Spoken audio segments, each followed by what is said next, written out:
Good morning, Jonathan. Good morning, Father Jeff. Morning has broken. Another day, another month. Whew. Where the heck do these... Where does this I don't time know. all go? This is the longest year I've ever had.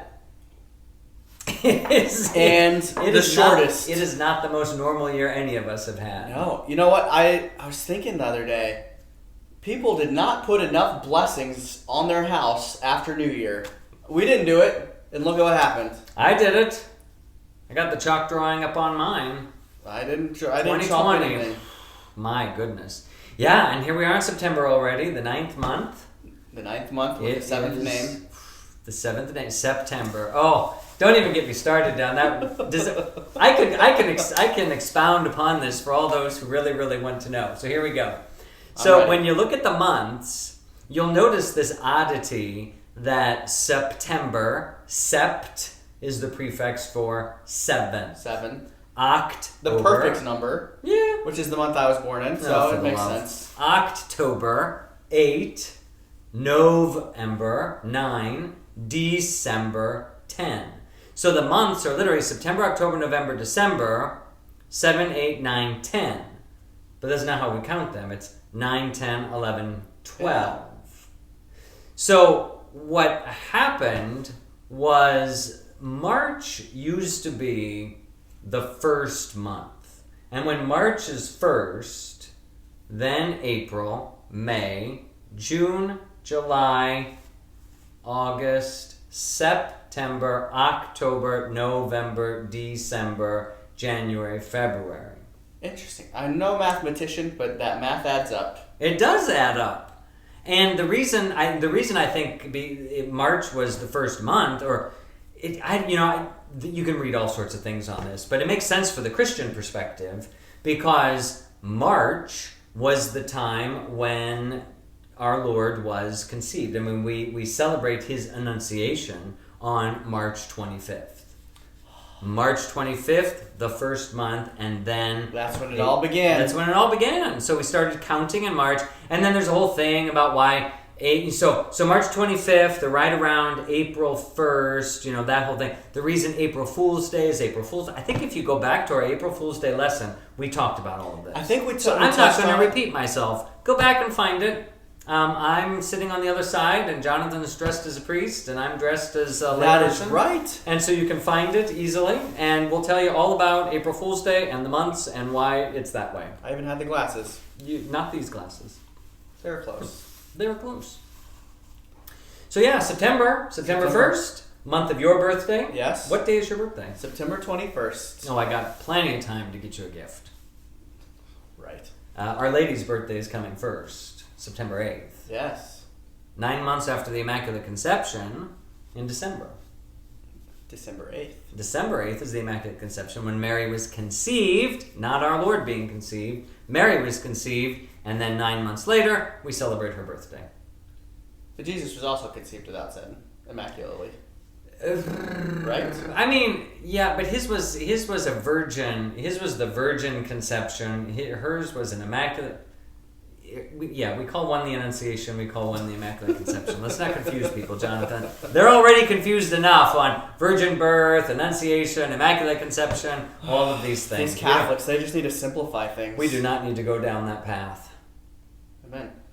So, saints of the day? No. No saints of the day. There's no saint of the day. I mean, there's always a saint of the day, but there's no saint in the general Roman calendar. Nothing. Today. Hey, how was your trip to Kansas City? You went a long car ride, but not as long as when you went to Texas. No, Kansas City. You can go there and back in a day. Yeah. Did you eat at your broken fork or spoon? Unforked. What did you have? Tacos. Taco. What kind of taco? I had the tilapia tango. You like that tilapia? It was just so. I thought about bringing you one, but it would not. Did you bring me any meatballs? This is the question, Jonathan. No, I could probably order. You can buy frozen IKEA meatballs. Well, as you were saying, I could have hired you for $75, right? And you could have brought me back some meatballs. That's right. No, they're not that good. They're not. I don't know if I've actually had them. It's kind of like a Costco hot dog. We talked about Which Costco is another IKEA. thing that I don't know that I've ever had. Maybe once. So the Costco hot dogs. It's a classic, apparently. It is. It's $1.50, I think, and you get a refreshment and a hot dog. Refreshment. You take that first bite and you're like, this is a good hot dog. You take that second bite, you're like, it's pretty good, but oof. By the time you get to the end of it, you are filled with regret and sorrow. Oh no! And you're like, I should not have eaten that. I like hot dogs. I like ketchup and brown mustard and pickle relish on my hot dogs. But they sometimes come back at me, and you're like, ooh, you can feel that. You know who has surprisingly good, I don't know, surprisingly is the right word, but hot dogs that I thought these are really good. Omaha steaks. Someone gave me, a little thing of Omaha steak things for Christmas, and in that pack was, some of their Franks, their hot dogs, whatever. I'm like, oh, I don't know about hot dogs. They can kind of I had them, and I was like, these are really actually very good. Is it all beef or? I don't know. Because I can't do the mystery meat hot dogs where it's like portions of beef, turkey, whatever. Right. It has to be all of one animal. Oh, I always got the Jew hot dogs. Those the Jewish hot dogs, those kosher hot dogs. Hebrew National. Those, they know how to make a good dog. It's no ifs, ands, or buts about it. It's the good part of the animal that goes into those things. So don't want to offend anyone. Sorry if you take umbrage at that. No. But I like the turkey dogs. I suppose maybe. Yeah. Hot dogs. Yeah. It's a little early to be talking about hot dogs, though, Jonathan. It is. Well, good. I'm glad that you had a good trip. Yeah, Did you find your furniture? Yes, we ended up getting a bed frame because our current bed frame is IKEA. Our dressers are IKEA. And so we got a new bed frame. Aren't you bringing your furniture from your old house to your new house? And so, but we're getting a larger bed. Oh, we're going from a queen size to a king size. You need a little more space. Yeah. That's what happens after you've been married for a few years. It's like, okay, we need a little more space. I've always wanted a king size bed. Because, see, touch is one of my love languages. However, when I'm trying to sleep. This is getting very personal now. When I'm trying to sleep, I don't want to be touched. Yeah. And with the kids, they like jumping in the bed. Gemma comes and sleeps with us every night pretty much. So. Oh, for the love. So. Yeah, sometimes I have a sliver about this big on my bed. I have a queen-size bed, and it's just me and the dog, and my dog is like this big, and sometimes I only have a sliver like there this you go. because he works his way right up against me. Regardless, I think no matter how big a bed, you're never going to have enough space. It's true. That's what I'm saying. All right, Jonathan, we got to dive into some stuff. Screwtape letters. Screwtape letters. We are on letter number 4 now. Number quattro. This is really a good, this letter I think is really, really good because so many people anyway struggle with prayer. But I think this really kind of helps frame a lot of that. Yeah, as I was reflecting on it, I was like, this kind of puts a name to a face, like in our struggles in prayer. Okay, yeah, it's oh yeah, that's what I feel, or that's what I... Right, yeah, and so it's like, it kind of shows you like, this is what I've been trying to do in prayer, which... We'll find out if it's good or bad or what, but... Right. So I know as we were going through this, and you and I were just kind of looking at this earlier, this chapter might be a little meaty. He uses language... One of the things that you'll find about C.S. Lewis is he doesn't necessarily shoot the arrow straight Not at there. all. No. So it's like he's one of those guys that, turns around and holds the arrow and looks through the mirror and then fires it, and it goes right where it's supposed to go, but you kind of have to follow how he did that. You have to almost change your way of thinking. You do. It's a lot like philosophy. It is. When studying philosophy in college, once that flip switch. Yep. Then it all made sense. And it was just kind of like just a whole new world. Well, we're going to try to flip your switch. Here we go. Switch or flip. Flipping those switches. So he begins by obviously saying, obviously it starts off with questions about prayer, and into the second paragraph he really says, well, clearly you want to keep your patient from praying at all. Right. Any kind of prayer is going to be dangerous. Even if it's bad prayer is still going to be So it's dangerous. best to just keep them occupied with other things. Don't pray. And I remember our rector in seminary, Cardinal Timothy Dolan of New York. He was the rector of my seminary. Very cool. When I was at the North American College, and he always would, he would tell us that, the first thing to go when a priest leaves the priesthood or walks away from ministry, the first thing that went months or years before was a prayer life. Wow. That when the prayer life goes, they give up the liturgy of the hours, they give up personal prayer, they give up rosary, they give up whatever. When prayer goes, there's no longer that conduit to God. You have no hope. And so it all falls apart. So that's obviously the first thing the devil wants to do, stop you from praying. So how important it is to make some time for prayer. We just have to make some time for prayer. Right. Okay, so we get into this, and he talks about how, all right, here's what a lot of people do. They don't want to use their childish prayers. Like, we get to this point as an adult, and we say, I don't just want to pray Our Fathers, Hail Marys, and Glory Bees. I don't want to just parrot the prayers of my childhood. Right. Because that doesn't feel like I'm praying. I'm just yammering words. And I think we all have that, Right. sometimes. And I think it works in both ways. Those prayers are good and essential. Sure. I mean, however, Our Father is what Jesus gave us. it's the one he taught us. However, if that is the depth of our prayer, because, even the rosary, we're saying those prayers, but you're meditating and contemplating other things. Right. And so we want to be able to go deeper. And they're And kind it's of necessary. And those prayers are like blueprints to go deeper. Yes. And so that's what he says. It's like, these people, they want to have spontaneous, inward, informal, unregularized prayer. And that's a good thing. But what he says then is, well, they don't know how to do that. Right. Most people have been trained how to say prayers, but they haven't really been trained how to have a conversation with God. And so what they end up doing is prayer becomes a search for a feeling. Yes. They try to create a mood.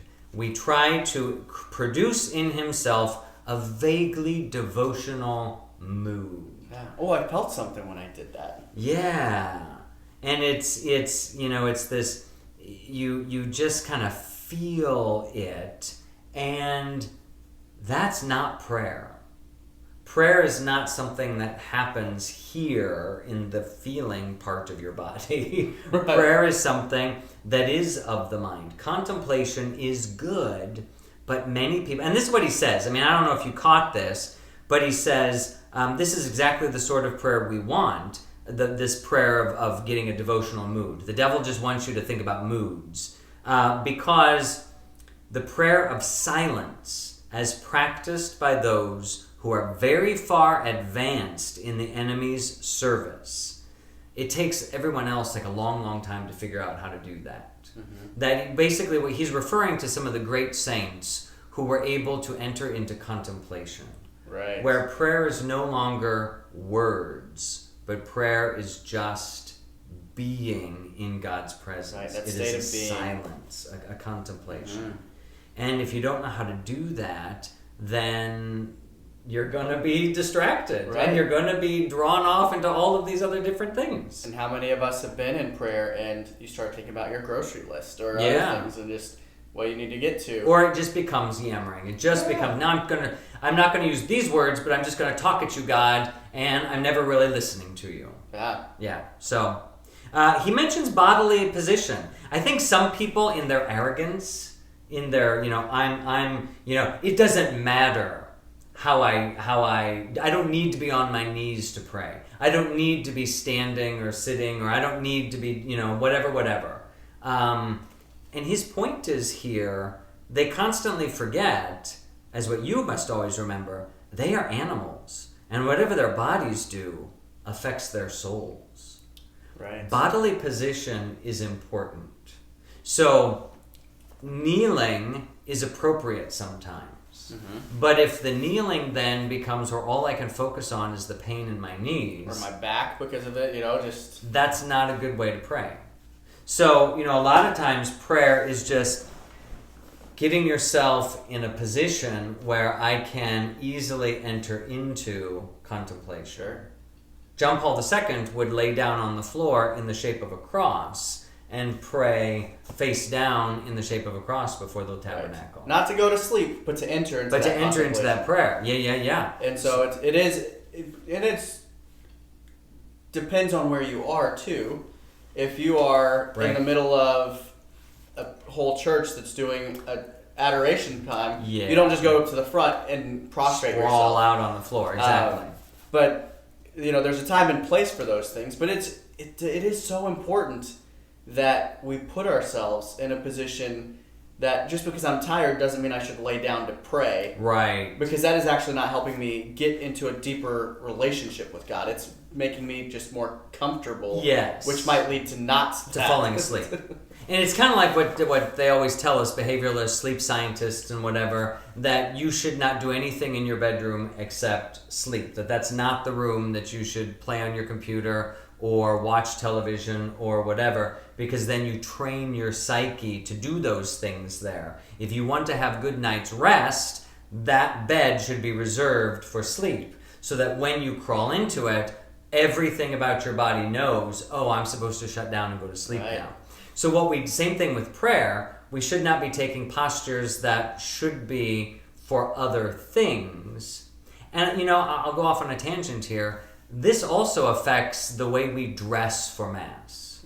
That what you do with your body is an expression of your soul. There's all kinds of studies that talk about this with school uniforms. That even in public schools, those public schools that require uniforms, the learning is higher in the kids because they are put in a different mental state. Discipline now is a whole different thing going on. The way we dress affects our bodies. And so I'm not saying that you need to go out and rent a tux and get a gown, but you shouldn't just be wearing your, everyday, run around the grocery store kind of clothes when you're coming to Sunday Mass. And it's the reason why we change positions during Mass. Because we're doing different things, and it's focusing us on what we're doing. And it is getting our whole bodies involved in the liturgy. Exactly. So what you wear says something about what's on the inside. This is not the most comfortable thing on the outside all the time, especially during hot and humid days. You seem to really enjoy it, Father Jeff. Well, I do kind of sleep in it. I don't. But it reflects what's on the inside.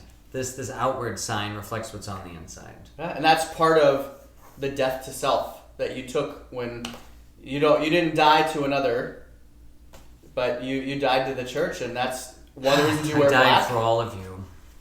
Black death to self. Let's move on, John. Yes, we don't have all morning. Okay, please. So basically, I love the last line of that paragraph. That it's funny how these mortals always picture us putting things into their minds when in reality, our best work is done keeping things out. Whew. It's not that the devil is whispering in your ears, the cartoons often say, but it's keeping the good, batting the good away so that it can't get in. It's keeping things out of our minds. That's the biggest problem. Okay, so now we're talking about prayer and the focus on feelings. Like, do I feel sorry for my sins? Mm-hmm. Do I feel in touch with God? Do I feel pious and devotional? Do I feel these things? And if I sit there for 15 or 20 minutes and I don't feel any of those things, I tend to say, I had a bad prayer day. Yeah. I didn't pray. That has nothing to do with it. The bravest and most courageous people doing brave and courageous things usually don't feel brave and courageous. They are scared out of their wits and pooping their pants because it's like, oh my gosh, but they do it anyway. Because they are just doing. You do it. You do it. That's where virtue lies. You do it. So, and that also just with the feelings and emotions, that is just testing God to give you consolation or... So come on, God, give me some sugar. Yeah, or even just like if you want to feel sorrow because you want some kind of forgiveness or something, but then that's forcing God to make you feel every time you come in, and that's not healthy or good. Yeah. I mean, it's... Consolations are okay, they're good, but as we talked a couple chapters ago, God likes to let us walk on our own. He wants us to grow up. He doesn't want us to be spiritual children. In any the rest of our relationship, lives. if my heart fluttered every time Genevieve walked in the room, it would lose something. Yeah. The sweetness would wear off. Yeah, but then if it's just that one day and the light's hitting her just right, and then my heart flutters, and then it's just like, well. Wow. That's delightful and beautiful all at the same time. As you roll your eyes. Moving right along. Okay, so in prayer, he points out that the enemy will not remain idle. That whenever there is prayer, there is danger that God will jump in. God sees a fissure, he sees a crack. He is on that like a fly to... What are flies? Like a fly to... Poop. Honey. Sugar. Oh. What's with the poop metaphors today? It's a new month. It's a new month. It's 2020, But yeah, God is, and I've heard it described, God is the perfect gentleman that unless there's a crack, he will not enter. He's not going to go where he's not welcome. Exactly. And so all it takes, though, is the smallest He'll knock little on fissure. the door, and then he'll wait for you to open, and then he comes in. That's what he does. And he's glorious. This line here is important. The humans do not start from that direct perception of him which we unhappily cannot avoid. So which devil cannot avoid. They see God as he is and resist it, hate it. It stabs them. It's a searing glaze. The ghastly luminosity. The words here. Like the pain of God's beauty for those who think it's horrible. And humans don't see that. And what we do see, he says, if you look into the human's mind and you see what they're actually picturing, it's usually a bunch of ridiculous things. He says when we pray as human beings, we tend to have a whole bunch of things. Like we picture the body of Jesus, we picture the face of Jesus, we picture, saints and angels, we picture clouds, we picture fields, we picture, all of these things. Well, I think even goes so far as to say, like, the white, a white blonde-haired... Yes. Or just like something completely ridiculous, which we talked the other day about when we were describing the Virgin Mary. We create our own... This is... They'll look up into the corner of the bedroom ceiling, like, that's where you are, God. I'm going to pray over there because clearly you're up. When people pray, even at Mass, if you watch the priest, he probably prays a lot like this. He doesn't say, oh God. We don't do that. We tend to use the up as a place where God is, but then sometimes that can jump into our minds and we can think that's where God is. Oh my gosh. Or I have to look at the crucifix. I remember in Catholic school growing up, you faced the crucifix to pray. Yep. You faced the flag to pledge. You faced these things, and sometimes you can get it in your head that God is in that crucifix. Right. Or behind that picture or whatever. And it still stands that what you look at and what you're doing is important. Yeah. But that cannot be what you were praying to. That needs to be the vessel to get you in the mindset. They should be helps. They shouldn't be replacements. So the temptation here is what he says in the middle of that paragraph. You must keep him praying to the thing that he has made, not to the person who has made him. I preached about this a few weeks ago, as I recall, that we have this image of God. Mm-hmm. I have a picture of God in my mind. I know what Jesus is like. Jesus is like this. He's the gentle, kind shepherd. And so whenever I pray, I always pray to that picture of Jesus. Well, maybe the Jesus that's addressing me today is the one who's smacking me on the backside of the wrist with his rod and his staff because I'm being a bad boy. But I'm not praying to that. I'm not praying to the real Jesus. I'm praying to the imagined Jesus, the one that I feel comfortable with. Right. And I'm pretty sure Jesus is happy with us, sad for us, angry with us, all the gamut of emotions. All these things.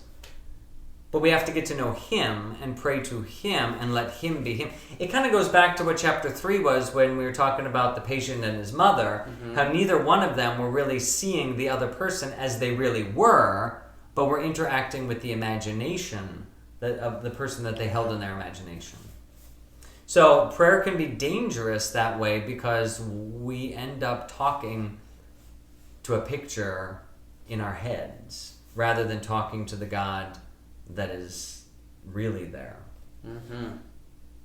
So we conclude this, and this is such a beautiful, let this closing line sink in.